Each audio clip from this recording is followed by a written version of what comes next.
Previous lecture में हमने microsporogenesis लघु बीजाणु जनन के बारे में पढ़ा था। आज हम इस वीडियो में क्या है, मेल गैमेटोफाइट के स्ट्रक्चर, उसके जर्मिनेशन के बारे में हम पढ़ेंगे। तो मैंने आपको बताया था लघु बीजाणुओं का जो निर्माण होता है वो लघु बीजाणु धानी के अंदर होता है। पोलन मदर सेल होती है, उसमें मियोसिस के थ्रू क्या है, 4 पोलन ग्रेन या माइक्रोस्पोर्स का फॉर्मेशन होता है जो कि टेट्राड के फॉर्म में प्रेजेंट रहते हैं। टेट्राड के चारों जो पोलन ग्रेन होते हैं वो कैलेज जो एंजाइम होता है उसकी एक्टिविटी के थ्रू वो चारों एक दूसरे से सेपरेट हो जाते हैं और फर्दर उनका क्या है, डेवलपमेंट होता है। तो मैं आपको बता दूं, जो पोलन ग्रेन्स होते हैं या माइक्रोस्पोर होते हैं वो मेल गैमेटोफाइट की फर्स्ट स्टेज होते हैं, प्रथम अवस्था होते हैं, प्रथम कोशिका होते हैं। जो पोलन ग्रेन्स की स्ट्रक्चर इस तरीके की होती है। उससे पहले कुछ चीज़ें मैं आपको बता दूं कि जो पोलन ग्रेन होते हैं उनकी स्टडी को हम बोलते हैं पैलिनोलॉजी। मीन्स जो साइंस पोलन ग्रेन के स्टडी को डील करती है वो पैलिनोलॉजी कहलाती है। जो पैलिनोलॉजी का इंस्टीट्यूट है वो हमारे कहाँ पर है, लखनऊ में है। कई बार क्या है, ये चीज़ें भी पूछ ली जाती हैं। अब बात आई कि इनकी साइज और शेप के बारे में। तो जो सबसे बड़े जो पोलन ग्रेन होते हैं वो मिराबिलिस के होते हैं। मिराबिलिस जलापा, आपने नाम सुना होगा, फोरोक्लोब प्लांट। और जो सबसे छोटे पोलन ग्रेन होते हैं वो मायोसोटिस के होते हैं। लगभग 10 माइक्रोन इनका साइज होता है। कुछ ऐसे भी प्लांट्स हैं जैसे जोस्टेरा, ये आपको पता है एक्वेटिक प्लांट है। इसके जो पोलन ग्रेन होते हैं वो फिलामेंटस होते हैं।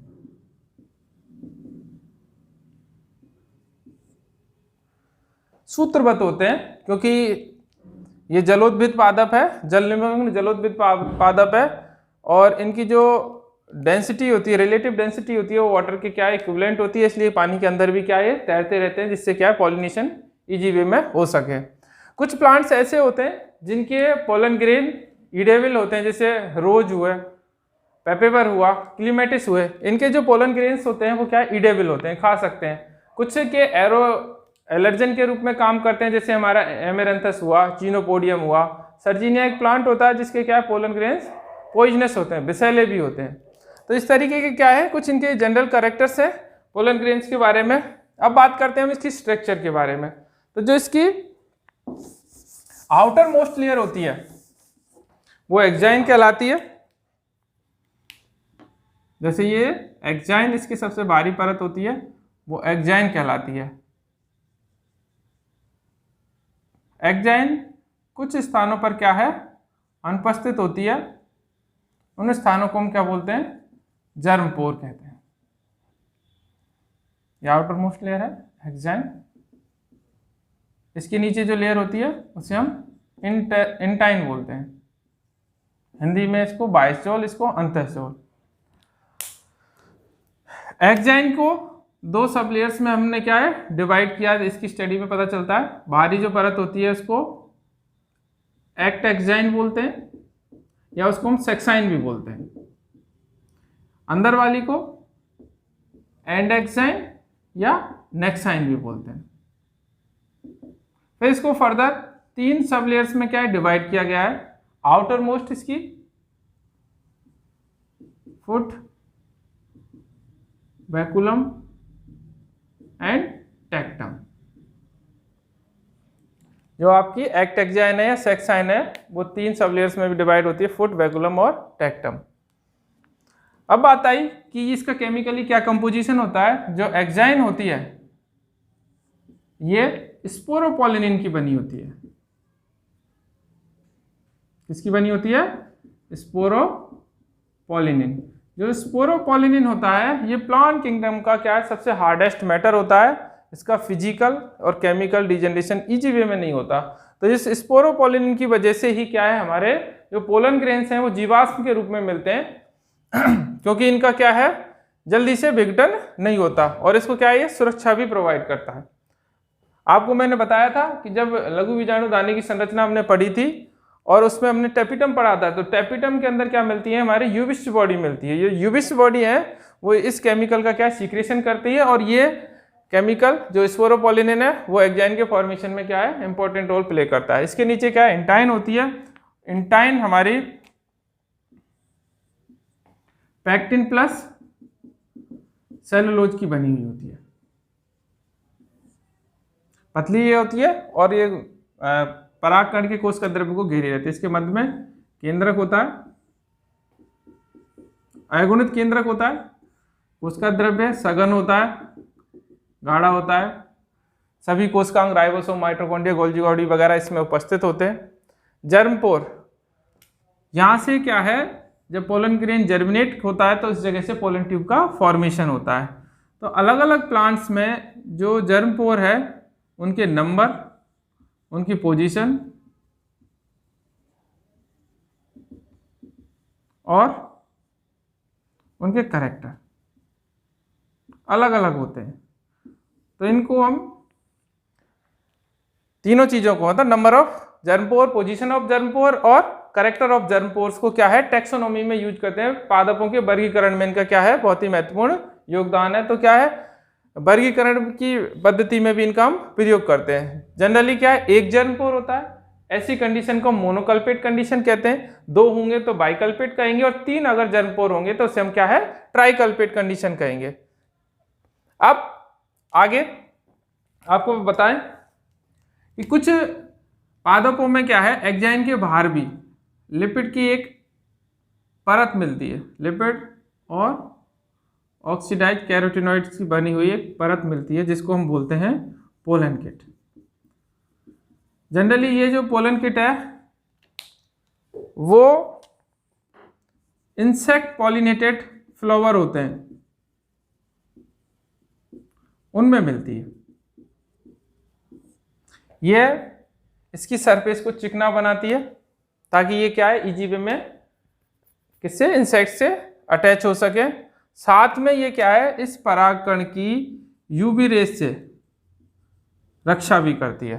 तो ये पोलन किट के क्या है फंक्शन है कि इसको क्या है पॉलिनेशन में क्या है सहायक है, कीटों को आकर्षित करने में भी सहायक है। इसकी वजह से क्या है मैंने आपको बताया कि पोलन किट बनी होती है हमारे लिपिड और ऑक्सीडाइज्ड कैरोटीनॉइड्स की।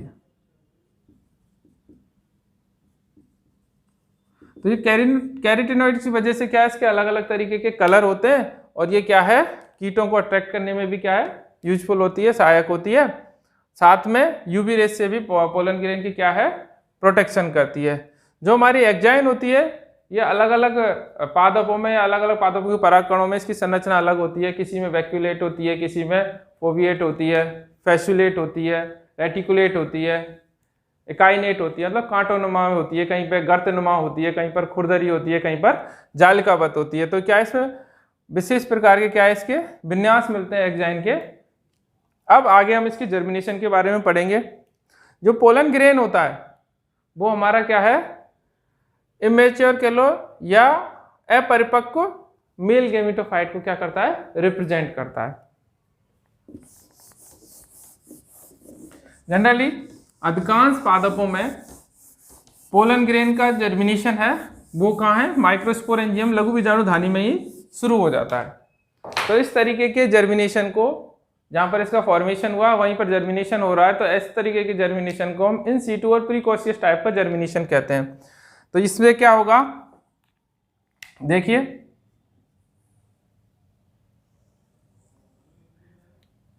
ये पोलन ग्रेन अपने साइज में वृद्धि कर लेता है, इसमें रिक्तिका का निर्माण हो जाता है, वैक्यूलोलाइजेशन बोलते हैं इसको, वैक्यूलोलाइजेशन रिक्तिका भवन।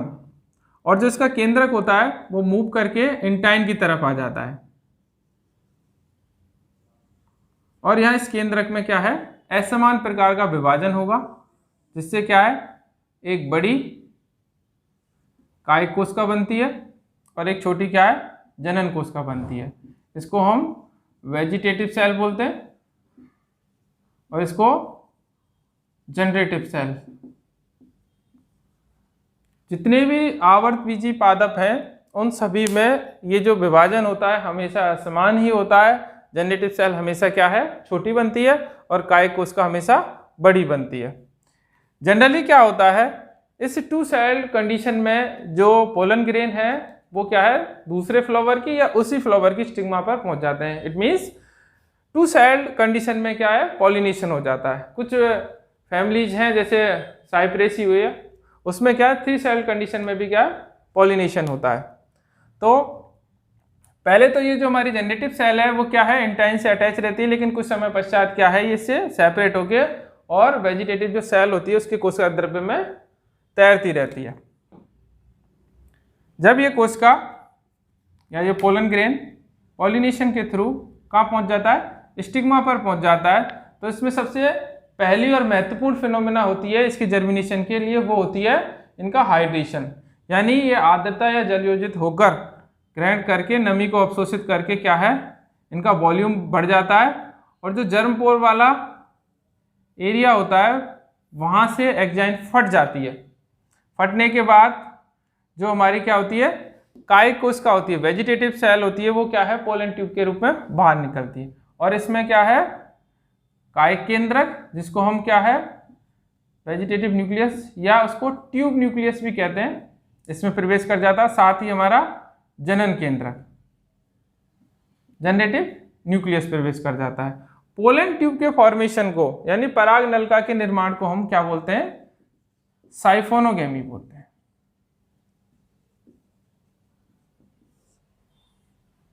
जनरली मोनोसाइफोनोगेमी होती है, इसका मतलब एक परागकण से एक पराग नलिका का निर्माण होता है, लेकिन कई पादपों में जैसे मालवेसी कुल के सदस्यों में क्या है, पॉलीसाइफोनोगेमी भी देखी जा सकती है। अब इसमें क्या होगा, दूसरा माइटोटिक टाइप का विभाजन होगा। जो कायिक केंद्रक है उसमें विभाजन नहीं होता, वो इसी तरीके के रेस्टिंग कंडीशन में पड़ा रहता है। जनरेटिव न्यूक्लियस होता है, उसमें विभाजन का होके दो क्या है, अचल इमोटाइल अमीबॉइड मेल गैमेट्स का फॉर्मेशन होता है। तो जो एक हमारा फुल्ली मैच्योर मेल गैमेटोफाइट होता है उसके अंदर क्या है, हमारी पराग नलिका, वेजिटेटिव सेल या वेजिटेटिव न्यूक्लियस और दो मेल गैमेट इंक्लूड होते हैं। तो इस तरीके से क्या है, हमारे मेल गैमेटोफाइट का फॉर्मेशन होता है। मैं आपको ये बता दूं कि जो हमारी पोलन ट्यूब है इसका मेन फंक्शन होता है स्पर्म कैरियर, यानी मेल गैमेट्स को कैरी करने का काम करती है। इन मेल गैमेट्स को क्या है, फीमेल गैमेट तक, मतलब आपके माइक्रोस्पोरेंजियम मेगास्पोरेंजियम में ये क्या है, एंटर करेगी, माइक्रोपाइल वाली जगह पर जाकर ये रप्चर हो जाएगी और दोनों मेल गैमेट्स को वहाँ रिलीज कर देगी, जिनमें से एक मेल गैमेट क्या एग को फर्टिलाइज करेगा और दूसरा क्या करेगा, सेकेंडरी न्यूक्लियस को जाकर फर्टिलाइज करेगा। वो हम आगे के लेक्चर में पढ़ेंगे। वहां जाकर ये इनको क्या है, रिलीज कर देती है। तो इसका फंक्शन हुआ स्पर्म कैरियर का, ठीक है। अब इसकी ग्रोथ के लिए क्या है, बोरोन, अध्ययनों से पता चला बोरोन और कैल्शियम दोनों ही क्या है, इसकी ग्रोथ के लिए आवश्यक ये कह सकते हैं तत्व हैं, जिनकी वजह से ये करती है। साथ ही ये जो अपनी गति को प्रदर्शित करती है वो क्या है, कीमोट्रोपिक टाइप की इनकी मूवमेंट शो करती है। बहुत सारे कंपटीशन में पूछा गया है कि जो पराग नलिका की जो मूवमेंट होता है, चाहे जैसे नीट का हुआ या आप बहुत सारे कॉम्पिटिटिव एग्जाम्स देते रहते हो, टीचर का हुआ, सेकंड ग्रेड, फर्स्ट ग्रेड वगैरह वगैरह, उनमें ये कई बार क्वेश्चन पूछा गया है कि भाई इसकी जो मूवमेंट होती है वो किस तरीके की होती है, कीमोट्रोपिक टाइप की मूवमेंट होती है। इसके थ्रू ये क्या है, आगे फर्दर गति करती जाती है। फाइनली ये पहुंचती कहाँ है, माइक्रोपाइल के पास, वहां जाके ये रप्चर हो जाती है। यहीं पे मैं आपको बताना चाहूंगा जिम्नोस्पर्म में भी क्या है, साइफोनोगेमी देखी जाती है। जैसे हम एग्जांपल दें, साइकस में साइफोनोगेमी भी होती है और जोइडोगेमी भी होती है। साइफोनोगेमी पराग नलिका का निर्माण, जोइडोगेमी चल युग्म की। इसका मतलब क्या है, जो हमारे मेल गैमेट्स हैं वो क्या करते हैं, जल की सहायता से गति करते हुए कहाँ पहुंचते हैं, फीमेल गैमेट के पास, और वहां पर क्या फर्टिलाइजेशन को परफॉर्म करते हैं। लेकिन वहां पर साइफोनोगेमी भी हो रही है और जोइडोगेमी भी हो रही है, किसके अंदर, साइकस में। तो ऐसी कंडीशन में क्या है, जो ये साइफोनोगेमी होती है, पराग नलिका का निर्माण होता है, ये पराग नलिका स्पर्म कैरियर के रूप में काम नहीं करती, क्योंकि मैंने आपको बता दिया नर युग्मक किस तरीके से जल के माध्यम से गति करते हुए कहाँ पहुंच रहे हैं, फीमेल गैमेट्स के पास। तो साइफोनोगेमी यानी पराग नलिका का क्या काम हुआ, ये जो पराग नलिका है साइकस के अंदर, उन दोनों या जो भी मेल गैमेट्स हैं उनको क्या है, पोषण प्रदान करती है। ये चीज़ आप ध्यान रखना कि दोनों चीज़ें होती है, लेकिन जो परागनलिका है वो पोषण प्रदान करती है। तो ये क्या है, आपको समझ में आया होगा कि इस तरीके से हमारे क्या है, मेल गैमेटोफाइट का फॉर्मेशन होता है। इसके बाद फर्टिलाइजेशन हो जाएगा तो जाइगोट फिर बाद में वापस से क्या है, स्पोरोफाइट वाली कंडीशन आ जाएगी। तो उसको हम नेक्स्ट लेक्चर में पढ़ेंगे। आज के लिए बस इतना ही, धन्यवाद।